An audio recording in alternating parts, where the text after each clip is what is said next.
Hi, I'm Kathy Mills from Short Film Edits, and I'm here with Leo Ferreiro for an interview today. How are you? I'm doing great. How are you? I'm good, thank you. Can we start this with you telling us a little bit about you? Yes, of course. I am born and raised in Los Angeles, California. I was born in Thousand Oaks area and then moved to the Canoga Park area and then Granada Hills. Lived there for I think like 8 years. And then when I was 17, I moved to South Orange County by the beach with my family. And then I went to UC San Diego for a year and a half for school. Was struggling there for a little bit, so I decided to try a different place. I went to UC Berkeley for a semester, and then kind of realized school wasn't what I wanted to be doing. So I decided to kind of like take a risk, take the leap, and drop out. And I moved home with my parents to pursue acting, modeling, and social media. And like 3 or 4 months ago, I moved into my own place in LA. And yeah, fully supporting myself and all that good stuff. Yeah, that would have been exciting, being getting out there by yourself. Yeah, well, Mm. I'm not here by myself. I do have a roommate. His name's Riley. He's also another vertical star. You guys have probably seen him.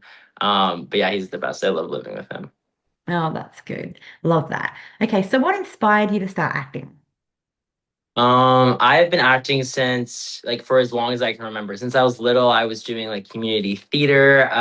One of my first roles was I was an Oompa Loompa in Mhm. Willy Wonka and the Chocolate Factory. I was the head Oompa Loompa, and I was Duty in Grease. I was like the Lorax in my school's play. I did theater in middle school and high school. I've always loved acting. Yeah. Is there something that acting class couldn't have taught you that you need on film? Hmm. I think real life experience. Teaches you a lot about and like definitely like there's certain things that you go through in life that build your character and that give you like a source to tap into for your acting, and I don't think that can necessarily be learned in a class. I think it has to be something that people experience, and I think that's what makes actors so great is they're different. Everyone has different experiences and they're all able to use them in different ways with their Mm, acting. absolutely, absolutely. So how did it feel stepping out of your first film set? It felt kind of surreal, honestly. You're Hired, Billionaire Callboy was my first real like paid any kind of like thing, professional environment and set for acting, and so it was definitely a little bit of a shock at first, being thrown into the deep end. I had literally never done this before. And theater and film is so different. But I mean, they're very similar, but it was very different. But overall, the feeling was like amazing. It was so surreal and it was a dream come true. Yeah, and had a good co-star to help you through that too. So that was good. I did, yes. Greg was an amazing first co-star to have. I feel like I learned a lot from him. Yes, no, that's great. Okay, what's something that surprised you about the audition process? Um, so for this one specifically, it was not a typical like audition process. I actually got the audition through my roommate, Riley. I got the audition, and then I submitted it, and it wasn't what I was typically used to, and I didn't get a call back. I booked it off the first um self-tape audition, and yeah, that I think that was the most surprising was that I just kind of got it and I didn't have to do another round. Usually you have to do like a callback or like a chemistry read. So I think that was probably the most surprising thing, but it was a good thing. It was meant to be. Yeah, 100%. Yeah, yeah. All right. Is there something about the industry that feels very different from how you imagined? Um, ooh, that's a good question. I think the pace of how fast everything goes. Had heard about it, but it's different. Like hearing about it and experiencing it, they are very just like go go go go go, and especially when you're the lead, you're being pulled from hair to costume to set to block to this to that, and it's just kind of like it's the pace of it was very new and surprising for me, and it was unexpected, but it was good. I mean, we're moving fast, we're hustling, but by the end of the day, like you're exhausted for sure. Yeah, and you got thrown into a vertical film set to begin with, which is a lot faster paced than a normal film Yeah. set. Yes, exactly. 100%. Yeah. Like I would probably say 3 or 4 times as fast. Yeah, yeah. At least you're like ready for anything now. Yeah, exactly. Yeah. All right. How do you decide which opportunities are right for you while you're still building experience? Hmm. I think, well, one, I'm a big believer in you kind of like in walking through doors that are opening for you. I believe that what is meant for you doesn't pass you by. And if something is like, I've had a few auditions that I necessarily maybe I didn't get, things like that. But for me, it's like nothing that is truly meant for me is going to pass me by. And right now, I feel like where I'm at in my career, it's not maybe the smartest move to turn down any work that I'm getting unless it's something that really doesn't like resonate with me or goes very against like my personal morals or ethics. But most of the roles that I audition for are things that I resonate with and are things that I would agree to do. Yeah, no, I completely understand that. All right. What draws you to a role?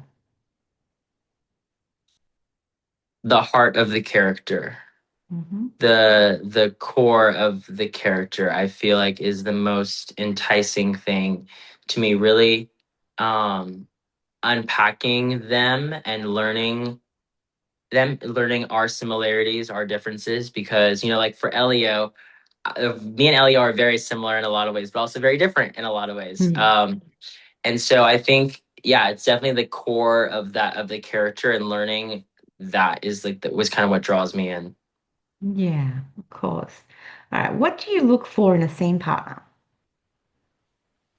Someone who is comfortable, who's open to trying new things, who uh you know can have a little bit of fun on set, like who can I can like joke around with. I don't know. I think the biggest thing is obviously like professionalism, but it's the balance of like professional and like it's like kind of the perfect balance of like being professional but also having like being able to kind of like make witty remarks to each other or just kind of like enjoy the experience together. Take it just serious, like only as seriously as you need to take it. I feel like if you do anything more than that, I think past that, it can kind of um I don't know, it can take away, but also I think when you build a trust with your scene partner, it allows for magic to happen in front of the camera because you start to try things out and do things that you have the comfort to do things and try and explore uh things inside that character. So yeah, definitely somebody that like fosters a safe space. Yeah. Yeah, it's good when they can be like witty and happy and fun, but then turn it on professional when you have to. Like, don't Yes, bring that silliness into the character. Yeah. exactly. Yeah. All right. If you had full creative control on a project, what kind of story would you want to tell? It's a good one. If I had full creative control. Hmm. I think I would want honestly to tell like my story. I think like the story, I feel like my story and the story of my life is very unique. I have always dreamed about sharing it one day. I'm not ready for that now because Yeah. I'm still processing and healing and dealing with the things that I've experienced and the experiences that have shaped me. But if I had full creative control, I think I would want to share my story just because I feel like it could make a lot of other people feel less alone to know that there is somebody out there who's gone through something similar. Absolutely. And only you know when you'll be ready to do that. So, yeah, that's good. I think it will help people as well. All right. What do you want casting directors to feel when you leave the room? I want them to feel like touched. I want Mm, them to feel um like my performance was real. I want them to feel inspired by me by the end of it. And ultimately I want them to just to feel good. Like if the casting director feels good about it, that's really kind of like the golden ticket. yeah. And you're like, now Like book me again. moved. Yeah. Yeah. Yeah. All right. Do you think of DJing as storytelling the same as you think of acting? Ooh, that's a really good question. Yes, but they are it's such like a different way. I think that DJing can be a form of storytelling, but it isn't always. Um, it can be just depending on like, the journey that you decided to take the audience on. A set can be very planned out. It can be super methodical and be a story that you want to give, or it can just be like, hey, I'm throwing these songs together because I think it sounds good and I think it's fun and I'm trying to get people to dance. So I think there is a it's a, for with DJing, it's all about the intention you have behind it, and it definitely can be that, but it isn't always that. Whereas acting should always be storytelling. Mm, And every time you are performing in front of the camera, you need to be telling the story of you, of your character, of the importance of what this means. I think there's a lot more impact on the stories that you tell through acting. yeah, definitely. Yeah, I get that. Okay, in a club, you read the energy of the crowd, and on set, you read the energy of like scene partners. Do these feel similar to you, or do you need to approach them differently? Oh, so differently. Mm, So differently. When it's the crowd and you're DJing, it's all about like the energy and watching the dancing and kind of just like looking around, and also like when I have friends in the crowd, I play certain songs for them that I know that they would love, because if like my friends are turning up, then like everybody else is gonna also kind of like follow the lead. Whereas acting, I think it's more of reacting to the single person that's in front of you, or maybe few people that are in front of you. And it's more of a microscopic observation process than it is like, whereas when you're DJing, I'm like looking at the whole crowd, kind of like big picture, vibing out, whatever. But when it's acting, it's more like it's so close, it's so much more intimate. Um, and you are also, I feel with acting, at least what I try to do is make sure that I know my lines so well that I don't have to try to recall them. I can just be in the moment as the character and just react as the character would react. Whereas DJing, you're kind of always like, while you can practice and get familiar with the songs, there's always a part of you that's working, not working, but putting forth effort and like thinking about like the mechanics of it with the buttons and the different transitions and rate and effects and all that blah blah blah. So it's yeah, I think it's very different but similar too.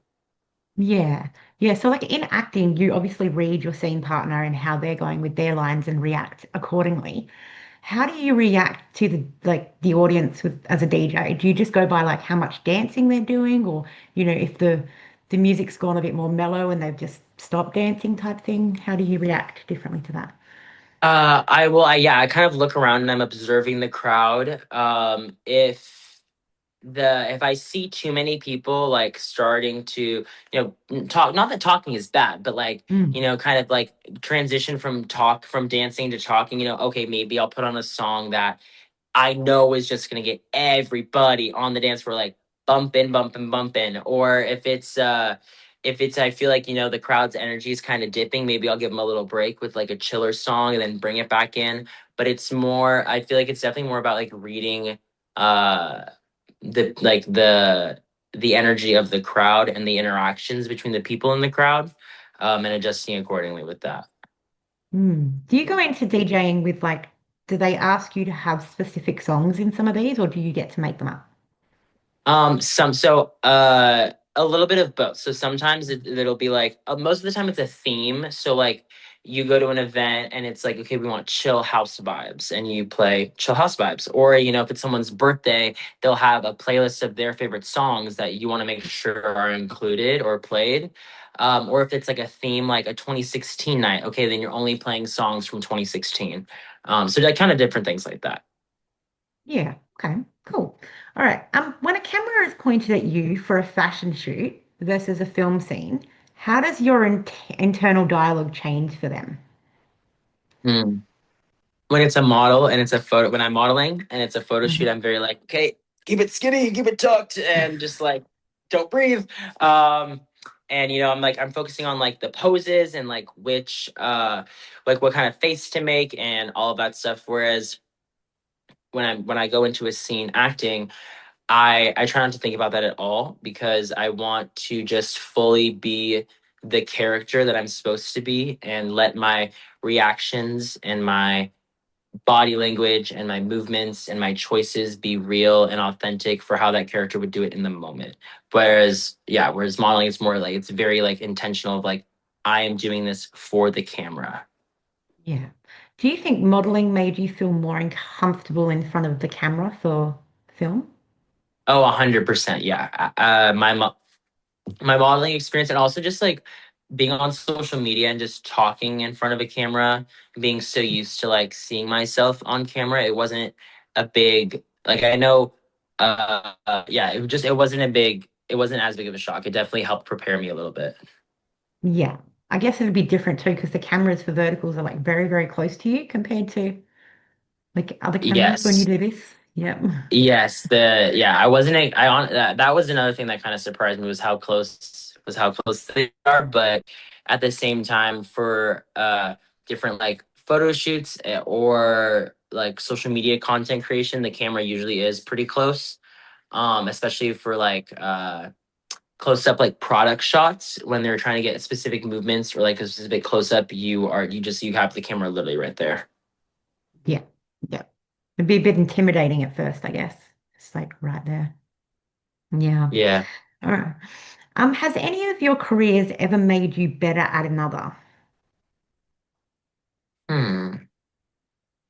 Yes, I think yes, 100%. I think that just like kind of like what we just talked about how like being in front of a camera for modeling has really helped me be comfortable in front of a camera and kind of like all different aspects.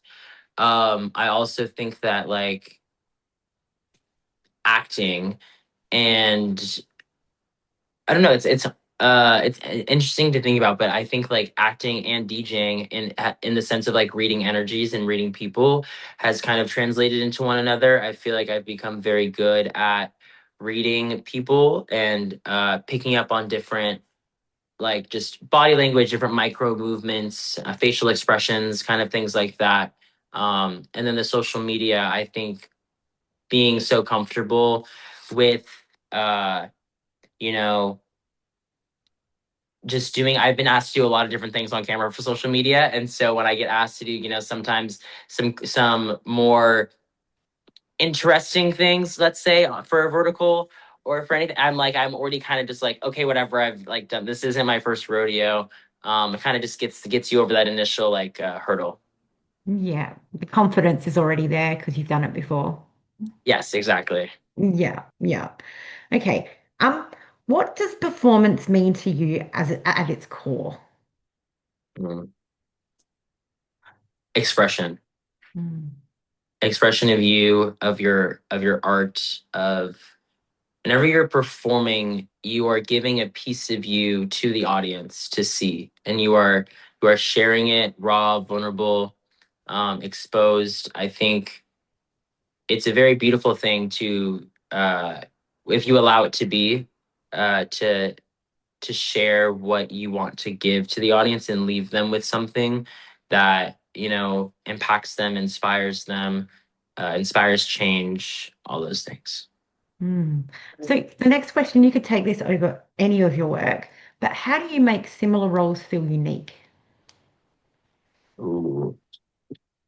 Um, it's a really good question. I think it's all about playing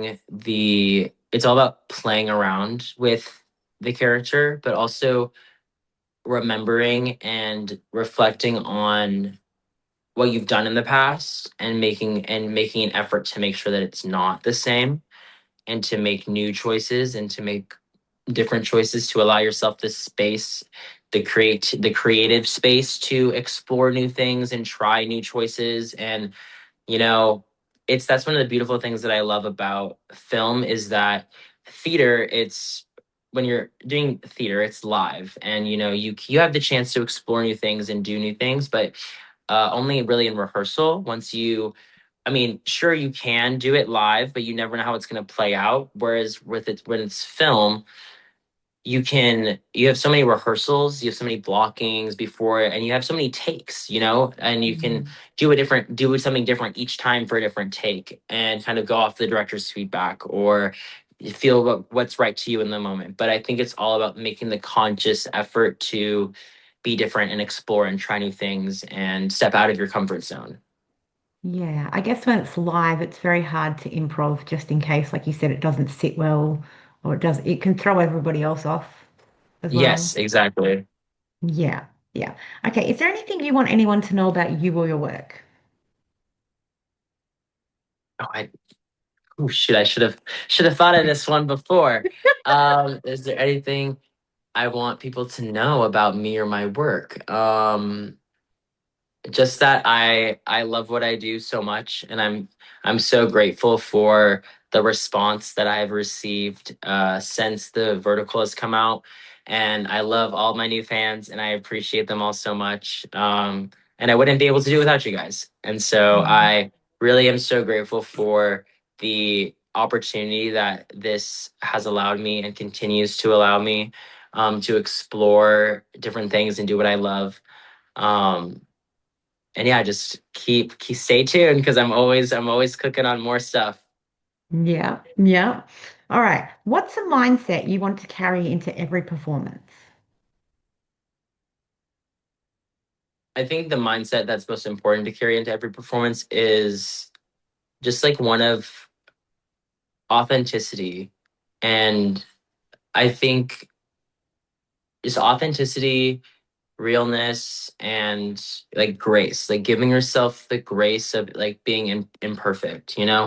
No performance is ever going to be perfect, and you are never going to be perfect, no matter how hard you try or want to be. And I think when you allow yourself this space to mess up and to just be real regardless of what happens, I think it provides the most amazing performances and the best ones. Yeah, yeah, absolutely. Okay, I've got two more questions left. What's the Okay. funniest moment on set? For You're Hired, I think it was definitely the Chris Jenner wig. Like me and Greg just could not stop laughing after I said that. After I like had kind of made the realization that it did look like Chris Jenner. Just all of the jokes it was just so fun. Everyone got a kick out of it. Um, yeah, I think that was definitely like the funniest. Actually, I take that back. Actually, I take that back. The funniest moment on set was when it was the scene when we break Miranda's nose. Hmm. Um, it took us so many takes to get through that scene. When his name is David, but when the character Chris would come up to like grab my collar, me and David just kept breaking character, and we could not get through that like sequence of events without laughing like so hysterically. Yeah. And I think that was one of the longest scenes that it took us to film because we kept laughing so much. Yeah, sometimes you just can't help it. Yeah, Yeah. exactly. And some of the scenes they ask you to do, you just can't imagine it ever happening. So it's like kind of funny. Yeah, Yeah. Yeah. yeah, yeah, Yeah. yeah. Okay. What kind of legacy do you want your work to leave? Mm. I want to inspire people. I want to make people feel good about life, about themselves. I want to inspire creativity, inspire like freedom, inspire boldness. I think I'm living proof of you can do anything that you set your mind to. And as long as you believe in yourself enough, nothing can stop you. Yeah, absolutely. I agree. All right. Well, thank you so much for taking the time to have this interview with me today. I appreciate it. Of course. Thank you so much for taking the time to have it with me. Anytime. You take care of yourself and I'll speak to you again soon. Okay. Thank you so All much. It right. was great meeting you. You too.